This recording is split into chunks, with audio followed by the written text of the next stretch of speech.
Howdy, everybody. Welcome to the Doodle Dad Podcast. I'm Justin Lopez with Supreme Doodles of Texas, and we are so excited to have another episode for you today.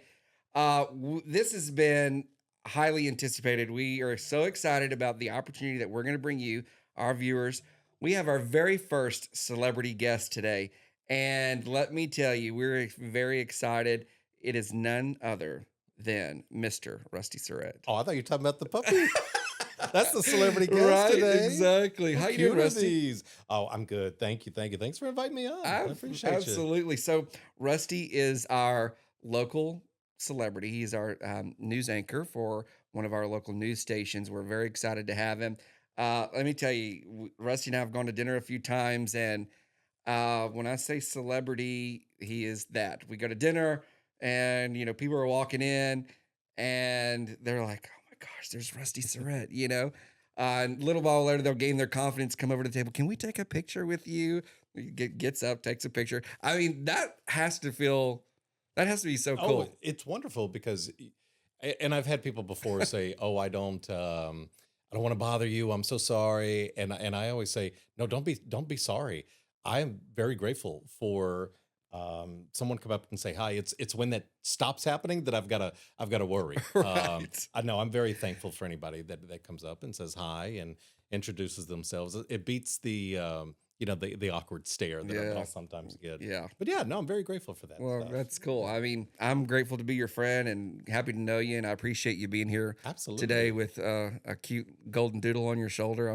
What's this one? That who is this? that's Blaze. Blaze is too adorable. Yes, he's cute. He's cute. Part of what we do, Rusty, and I think is a lot about probably quite a bit of what you focus on is trust in the community. I mean, I think when people think about Golden Doodle Breeder or Supreme Doodles of Texas, they want to know that the trust is there. They can, that we can be trusted. You can be trusted in your role. How does that trust built from your perspective? Well, it's not built overnight. Like with any brand or business or entrepreneur, trust and credibility is something that it takes time to, and you've got to earn it. You can't just expect it. And in my line of work as a journalist, that's something now more than ever before we've got to work on. It's building the credibility and the trust of your audience, which for us is our customer. But with any business, with any entrepreneur, someone who's trying to earn a living based off of who they are, you've got to work on that and earn that credibility. And part of what you're doing here today and the podcast setup is a little bit of what we use social media and our own podcasting for. It's kind of pulling the curtain back on, well, who is it that you are doing business with? Who is it that you are turning to for your information to be informed? And as a journalist, that's just the most important thing for us right now is earning and building that trust and credibility, and using the power of social media and Sure. podcasting and blogs to show who you are, where you come from, what is it that you believe in, and that's something that can apply to any industry, any business, any nonprofit group, Sure. to help build your base. One thing that kind of sets our program differently than others, and I feel like it's really a blessing what God has done for us, but it's an opportunity for Kinsley and I, from a father-daughter perspective, to bond. But I think it just gives us a unique approach. Our dogs are raised with us in our home, and that is what you just said. It's like it's not built in a quick time. It takes time to build, but getting that trust and just having folks kind of have a behind the scenes of what we do together, both from a family perspective, but also raising puppies is huge. Absolutely. And your reputation is built on everything. Word of mouth without reputation. I mean, that's just as valuable as any money you're going to spend on marketing and commercials and anything of that sort. A lot of my social media following has been word of mouth. It's I think you're wants to say a few words. So, yeah, It's having, the Aggie Mom Network, share your pages and make the recommendations to others, and then it just kind of spills out from there. I look at the analytics on my social media pages, and yeah, the core audience is here in the Brazos Valley, but it's grown to Houston and Dallas and Austin, where you see that bleed over from the Aggie Network. But a lot of that happens because of the word of mouth, because of sure. reputation. I just went to buy furniture the other day from a local business, and it's a mom and pop place in College Station. But the first thing that I did is I went to their social media page to try and get a better understanding of who they are. Where do they get their furniture from? What are their values? Are they from here? How do they? What's the feedback like with their customers? If Sure. there's a concern or a complaint, and social media kind of allows that for anything, anybody. If it's the journalist that you're following, or where you go to get your pets, the car you want to buy, the furniture you want to purchase, we now have a way to peel back the curtain, pull it back to see, in your case, the home where the dogs are brought up, how they're raised and how they're cared for, and what leads up to that process of putting one into a home. You can do that with anything and anyone now, and so that's the beauty of this setup. Just watching you and in your line of work, our community really goes to, when you hear sirens down your neighborhood road, the first thing that we do as a community is we go to Rusty's Facebook page. I mean, you've built that confidence, that transparency, and that trust. And it took a long time. Yeah. It did. It took years to get to a point. But what helped to, I think, accelerate that is social media. Sure. And being authentic, being organic, and Right. sharing a little bit of your life. And again, this is something that I think any business or nonprofit or church or any group can use that to really show who you are. Yeah. And people love that. People love the authenticity and the organic Sure. feel of who they do business with, who they interact with on a daily basis. Yes. We talked a little bit about that, guys. If you, some of our viewers, if you listen to our last podcast, we talked about, just showing you a little bit of our daily life, and being good friends with Rusty. I mean, I see when him and Marco, they go to dinner, or I see, Rusty's climbing out of bed and wanting to know what he's going to have for coffee that day, or where he's going, or It's the most important thing of the day. right, his morning walk or whatever. So just seeing a little bit of that is pretty cool, and we hope that folks who are a part of our Supreme Doodles of Texas family kind of feel that, because that's what we're passionate about. But so, Rusty, you have a dog, We got two. and you have two. Okay. Uh-huh. And, what do you have? Toy Aussie and a mini Aussie. Okay. The mini came first. She's now 8 years old, and we got the toy Aussie to at least have her paired with someone while we're away during the day at work. Sure. Talk about bundles of energy. This has been just calm and peaceful. My little hell raisers at home. Yeah. They are just they are a bundle of energy. Yeah. So it's fun to Aussies, see. Like, Aussies are great, but I do have to say, Rusty, we're gonna have to, convert you over to a Doodle Dad. Yeah. right? when we get a bigger place, Yes. We got you. They are just so calm, because the little one that we got, the little toy Aussie, even to today, he's about 3 years old now. But I mean, just nonstop running Sure. around. I can take them out to fields, which we do almost every morning. Let them run around for about an hour, come back home, and they're still trying to run around the place. Really? They just nonstop energy. Yeah. So for the folks listening, he's talking about an Aussie, not a golden Oh, doodle. this is a blessing right here. Yeah. I wish that our pup could just Yeah. come and chill like Chill, this. It would, yeah. He is not like that. So, Rusty, you got your Aussie from a local breeder who breeds Australians, and so what? When you were selecting your puppy, what kind of things were you looking for? So the first Aussie that we got did come from a shelter. Okay. The second one we did get from a local lady who specializes in Aussies, and honestly, there wasn't anything that we specifically said that we needed. It was just one of those love at first sight kind of things. She had reached out, said, "I've got what's the runt of the litter." And just real adorable. I said, send me a photo. Let me see. And she sent over. I said, sold, done. I Right. like just absolutely adorable. And it was a gift to Marco and to really, because the older dog is his dog. When we got together, he'd already had Nala is her name. Sure. And so Bo, which is the little one's name, the toy, we got Bo for Nala. But it was just one of I wasn't looking for anything specific, honestly. She sent a picture over and said, this is the little runt of the litter. And Sure. I absolutely just love at first sight. And he's kind of become my baby boy. Yeah. That's my dog. And Well, I was kind of going to go there. I mean, what bringing a puppy or a dog into your home, kind of what did it do for, how did it change your life from well, I guess, transparent, positive and negative perspective. When, if people are out there just debating on to pull that trigger, what?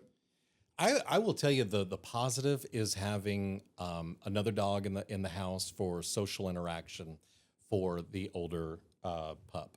The older dog that we have she's getting up there, moves a little less active. So having the puppy around has really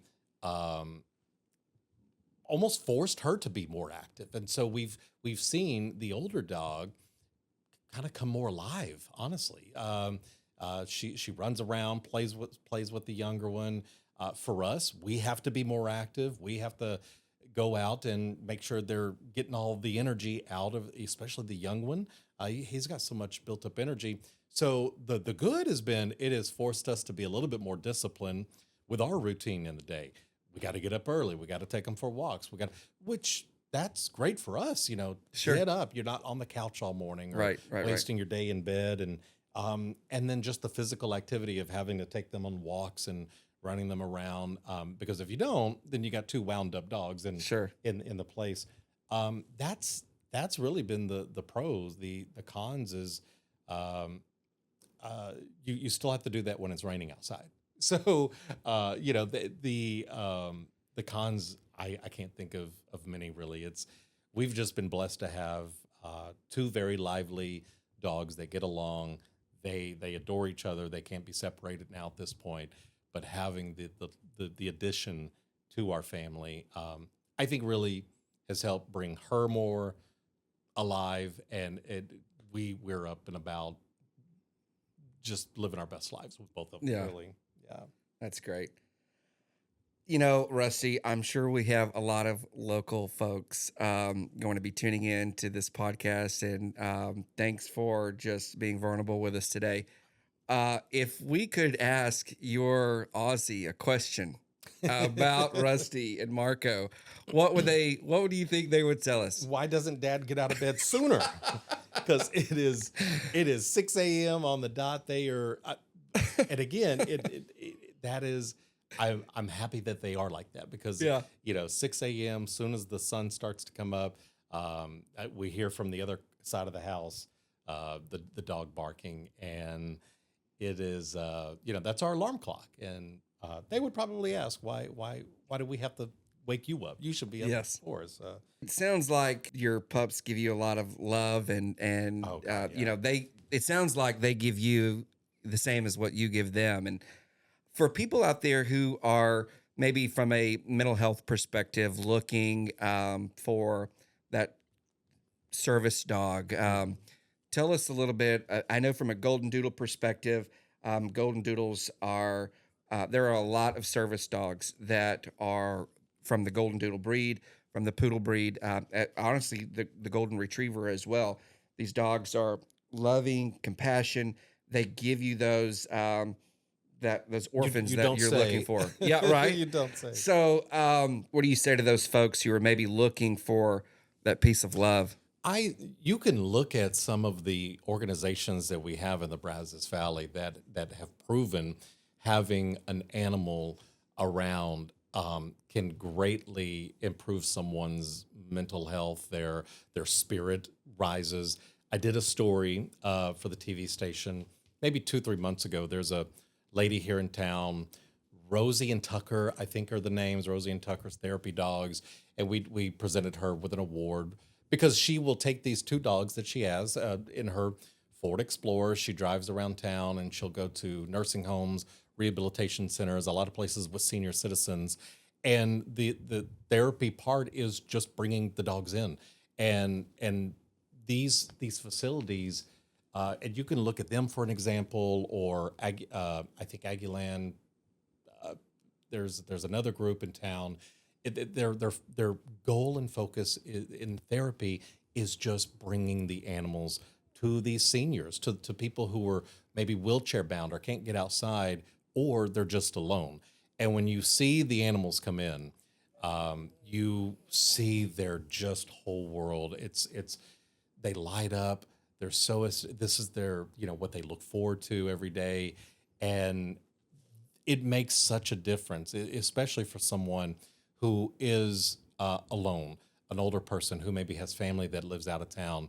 Having an animal does wonders for someone who needs that companionship, and and you can't argue one way or the other the love that you get from a dog. Sure. You know, I have a cat too, and the cat's great.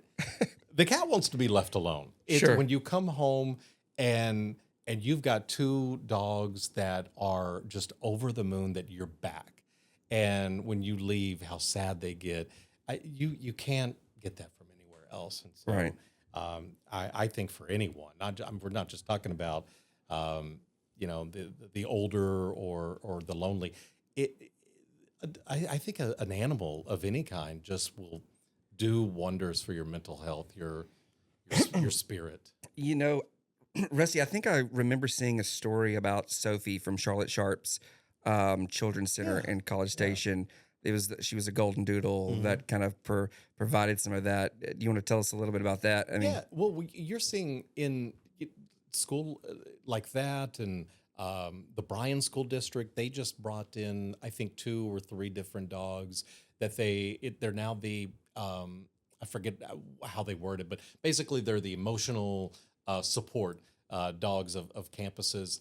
And again, they're reaching out, they're getting dogs like this, they're getting different pets to come in and be that go-to support for students who maybe have anxiety, who are stressed out about a test. Maybe there's something going on at home that they're just maybe not opening up about.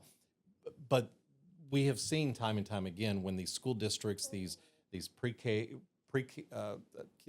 pre-care daycare centers that are bringing in the animals, you just everything runs a little bit smoother. And everybody's a little bit more at ease. sure, sure. And so it definitely does. And we've seen it over and over with the anxiety, with the stress, what an animal can do. So, talking about reputation and social media and credibility and all of those things, I mean, you know more than anybody probably what that looks like. And, Rusty, I appreciate you being here. Um, I know that you wouldn't be here if you didn't trust us or, I didn't like you. Right, exactly. So, I mean, just by you being here, I think says a lot for our program and me, and I couldn't thank you enough. Absolutely. Well, and I think you're right. Social currency is that's a thing that you have to take into consideration when you are building, maybe your own brand, your own business, and getting out and networking. That helps. That's how you and I crossed paths. It was my line of work with your line of work. We run kind of the same social circles. You were doing some nonprofit work, and we crossed paths a couple of times, and that is something that I think you have to take into consideration.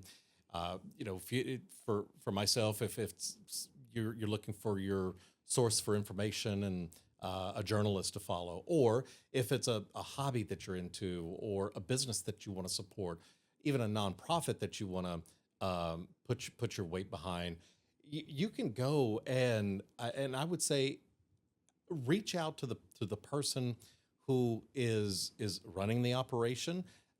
Make sure you're doing your homework on them. Google.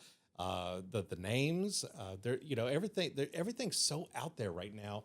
And I think using social media to kind of peek inside of that person's world will help you determine, okay, is this someone that you can trust being around, someone that you would want to be go have a beer with, who are they supporting, what is their likes, their dislikes, but that piece of building your own brand, your own network, or business, if you're neglecting that, and you're not out and you're not networking, you're not getting to know your community, getting to know your customers or their concerns, their thoughts, their likes, you're leaving a lot on the table. And again, what we talked about a second ago, I just think nowadays when someone is wanting to do business, or to support a person or an organization or brand, you want to make sure that your values align with theirs. Sure. We've seen that time and time again, especially in the last couple of years. If you're, the brand of beer that you like, or the brand of something else that it doesn't align with your values, people now they don't want to spend their hard-earned dollars on something they don't quite agree with. And I think that extends to just about every aspect of our life, which that's fine. You want to make sure that the where you get your dogs from, where you go buy your car from, is it a ethical dealership that has a good history? Look at the Google reviews, look at the comments that are being left, the interaction between the owner and the customer.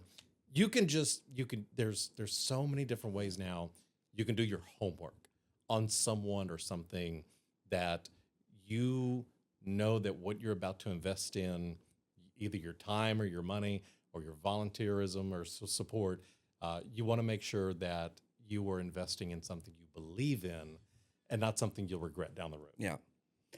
Well, thank you for investing your time with us No, today, of course. Rusty. It's just a little cute baby. I appreciate you being here. I thank you for our friendship. I value our Yeah. friendship, and Yeah, you're one of the good ones, and again, I've seen your work around town, who you are, the nonprofit world that you support. So happy to be here. Absolutely. great. Well, thank you so much, Rusty. Thank you to our viewers and our listeners. Thanks for tuning in to another episode of the Doodle Dad Podcast. Ladies and gentlemen, Rusty Surette. Hey, thank you. All right. Thank you, guys.